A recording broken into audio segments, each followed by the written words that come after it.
my gesig sit ek 'n masker op, sodat die mense kan sien ek is okay. As alleen sal ek die gelukkige masker van my gesig af. Daardie tye rol die trane oor my wange. Ek voel eensaam en verlate. My siel is soos 'n porseleinvas, maar daardie porseleinvas het in duisende stukkies gebreek. Ek wonder by myself, wie kan daardie persoon wees wat die porseleinstukke aan mekaar kan las? Slegs een persoon kan my help. Alleenheid vat aan my binneste, kan ek nie vir 'n slag gelukkig wees.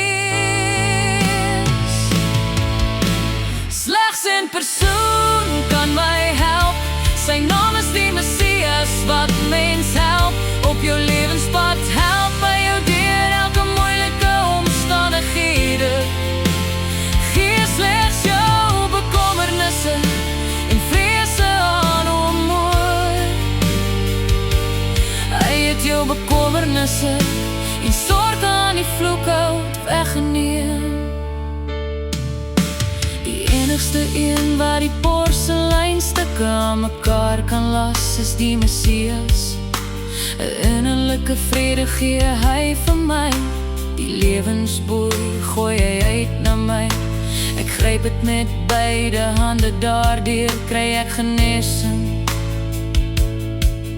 Voor die aangesig van die Messias gaan ek kliphard roep ek uit na hom. Ek gaan sit by sy voete, deur die woord te bestudeer. Antwoorde kry ek uit die woord van die Messias. Alleenheid vat aan my binneste, kan ek nie vir 'n slag gelukkig wees. Slegs een persoon kan my help. Sy naam is die Messias wat mens help. Op jou lewenspad help by jou deur elke moeilike omstandighede. Gee slegs jou bekommernisse en vrese aan hom oor. Hy het jou bekommernisse en sorg aan die vloekhout weggeneem.